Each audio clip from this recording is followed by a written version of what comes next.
Ang binabantayan po ngayon yung sa baga, kung kumalat na daw po, bali magiging stage 4 daw po ako. Kaya po nangingi po ako ng tulong kung saan po pwede. Mga available po na gagawin po kasi gusto ko pa bumubuhay.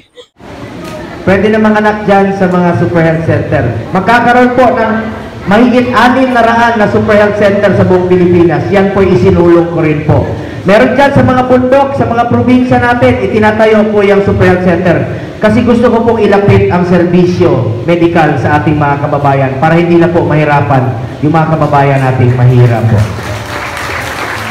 Pangatlo, Regional Specialty Center. Ano po ito? Di ba ang Heart Center nasa Quezon City? Di ba ang NKTI nasa Quezon City? Ang hirap po, mga nasa probinsya tayo, babiyahe pa tayo ng Maynila. Ngayon po, itatayo na po ito sa Zamboanga, Tacloban, Cebu, Davao, Cagayan, ang mga heart center para hindi nyo na kailangan bumiyahe pa ng hospital. Ako po ang principal sponsor ng batas na yan, priority ni Pangulong Marcos. Magtatayo po ng 17 na mga specialty center. Halimbawa, geriatric sa mga matatanda. Halimbawa, heart, kidney, lung, spine, ortho. Itatayo na po sa mga selected DOH hospital para mabilis. It's a multi-year plan, 5-year plan po ito ng gobyerno para tuloy-tuloy po ang pagtatayo ng mga specialty center po sa buong Pilipinas. Proud po ako maging principal sponsor ng batas na yan, specialty center po. Salamat po. Basta ako bukas ang aking opisina para sa inyong lahat. Huwag ko kayo mag-atubiling lumapit sa aking opisina. Kung ano po yung ginagawa niyo sa araw-araw, ganun rin po ako. Ordinaryong Pilipino lamang po ako na binigyan niyo po ng pagkakataon na makapagserbisyo po sa inyo. Ako po nagpapasalamat sa inyong tiwala na binigay po sa akin. Hindi ko po sasayangin yan. Patuloy po akong magtatrabaho para sa Pilipino. Tawagin niyo lang po akong Kuya Bongo ninyo, Bongo o Senador Bongo. 26 years old po. Diagnosed po with breast cancer, stage 3. Humingi po ako ng tulong kay Senator Bongo para po sa mga CT scan to the echo, laboratories ko po. Kasi sa ngayon po sira po yung CT scan sa Jose Reyes. Bali, nangingi po sana ako kung saan po ako pwedeng makapagpagawa.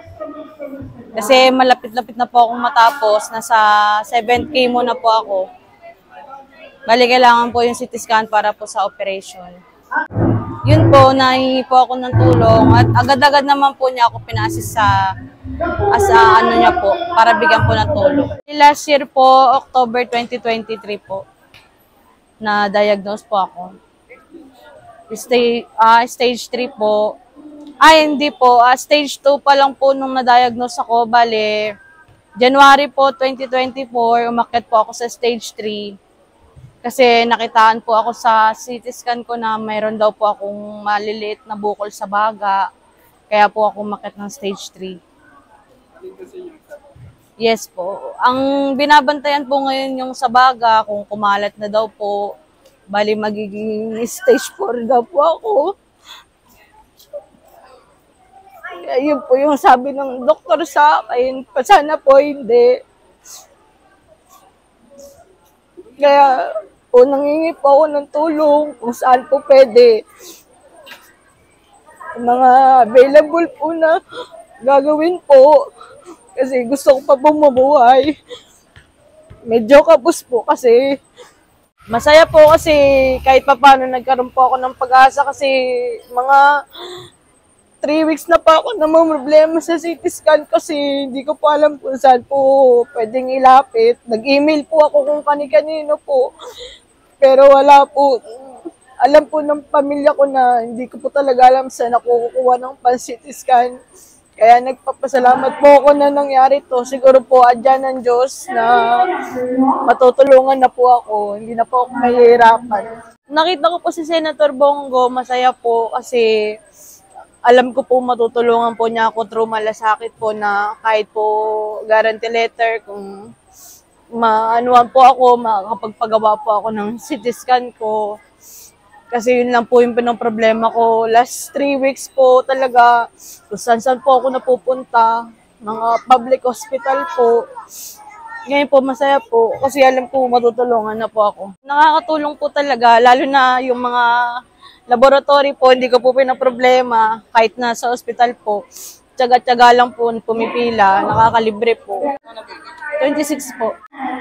Sana po marami pa po silang matulungan na kagaya ko. Senator Bongo, sana po marami pa po kayong matulungan na kagaya ko, na nangangailangan, na may sakit po, na medyo kapos po sa buhay. Malaking pag-asa po yung nabibigay po sa amin ng malasakit, kahit po sa mga laboratories lang, malaking bagay na po, kahit po pumipila kami, okay lang po. Maraming salamat po. Maraming salamat po na nagkita tayo ngayong araw, iniloob ng Diyos. Maraming salamat po. Matutulungan ninyo po ako.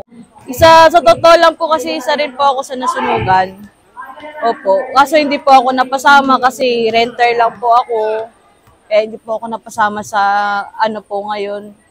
Pero alam ko po talaga na dadating siya kasi nag-a-announce naman po sila. Opo. Masaya po kasi totoo po, nag-email po ako. Siguro po, sobrang daming nag-email. Hindi po agad-agad talaga makikita. Sa ngayon po, masaya po kasi harapan ko na po siya nakita. Harapan ko po nasabi sa kanya na hihingi po ako ng tulong. At sinabi naman po niya na tutulungan po kami.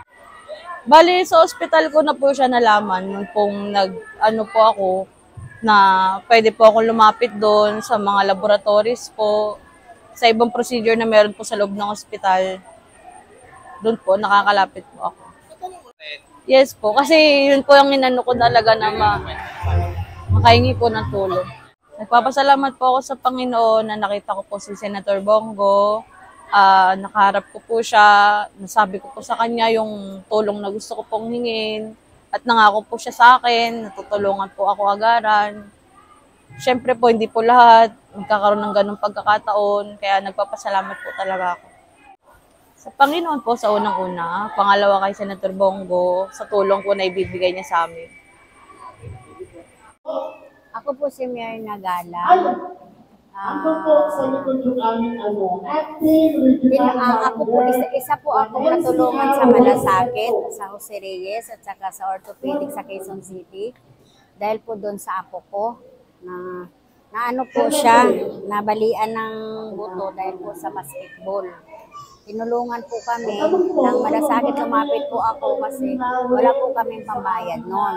Ngayon, paglapit po namin sa kanila, sabi na, doon ka malasakit kasi wala nga, ganun po ba? O sige, pumunta po kami doon, ang sabi na sa akin ng malasakit, ano ba nangyari?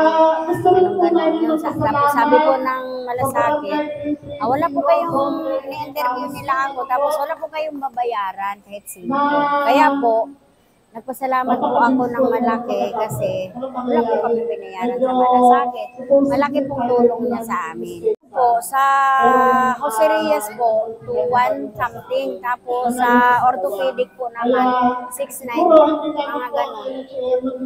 Wala po kami nabayaran kahit sino. Kasi po, doon po sa may ospital na yon, sinabi po sa amin na lumapit ka sa malasakit. Nung una po, hindi ko naman po alam talaga yung malasakit. Ang pag-alam ko sa SWA po dati, diba? O ngayon may malasakit na po talaga.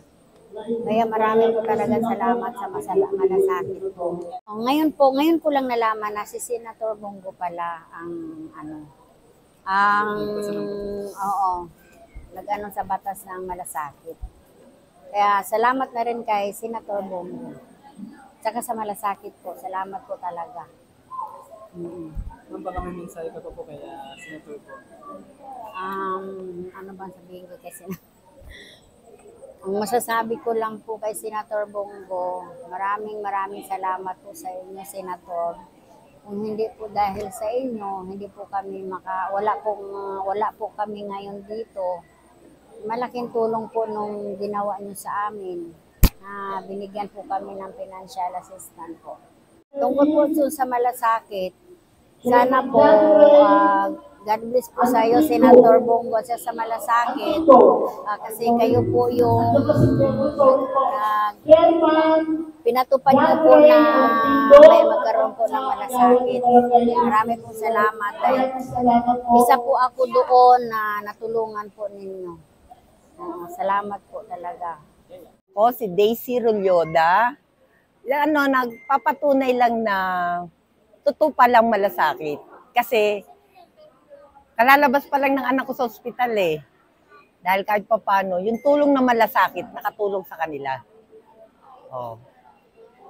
Nakahingi kami ng discount, lahat ng ano. Talaga naman na lumapit yung mga anak ko sa malasakit. Na na-aprobahan nila na totoo ang may malasakit center tayo. Anong nangyari? Bali, ibig sabihin yung mga discounted nila or nung mga lab na kailangan gamitin ng pasyente, paglapit mo, on the spot, may discount, ganyan. Kinukwento lang naman ng anak ko dahil kasama ang anak ko sa loob ng ospital. Si Sarya, nanganak siya. Oo. Ngayon, 10 days pa lang siya nakakalabas. Saan hospital? Pabella, Usere, dito sa Pabella Hospital. Sa dito papuntang Oroqueta. Kasi isang lab ng apo ko, nasa 5.5 nakakuha na eh. Sa malasakit eh. In-endorsement kagad nila eh. Yung lab ng apo ko, yun pa lang ang isang pribileyo na nakuha namin na. Ibig sabihin na, totoong may malasakit. Nung nagpapa-check up yung anak ko, totoo pala na yung ultrasound, may discounted ka na kagad. Di ba? Malaking bagay na yung tulong na yun. Isang bagay na yun eh. Tapos, etong nakumpine siya, nanganak siya, may lab or anumang gagamitin, sa malasakit siya lumapit. Nung anak ko, tsaka yung asawa niya.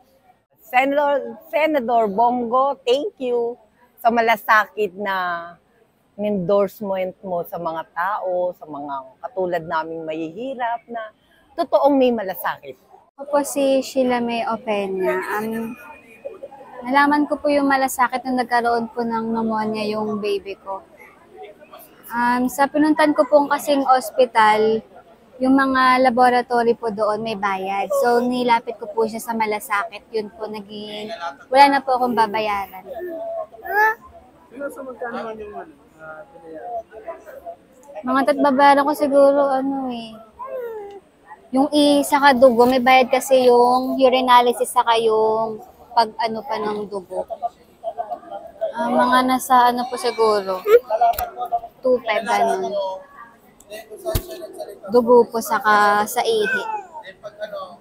Saka x-ray, ganun. Isang linggo po. Pabella. Wala po akong binayaran kasi nilapit ko po sa malasakit. Yun po, napakalaking tulong po ng programa niya po na malasakit po. Lalo na po sa tulad po naming mahirap lang. Sa August 13 po yung due date, kumanganak po ako. Sa mother and child po. Anak na rin po ako dun eh. Wala rin po akong binabayaran paglabas ko ng ospital.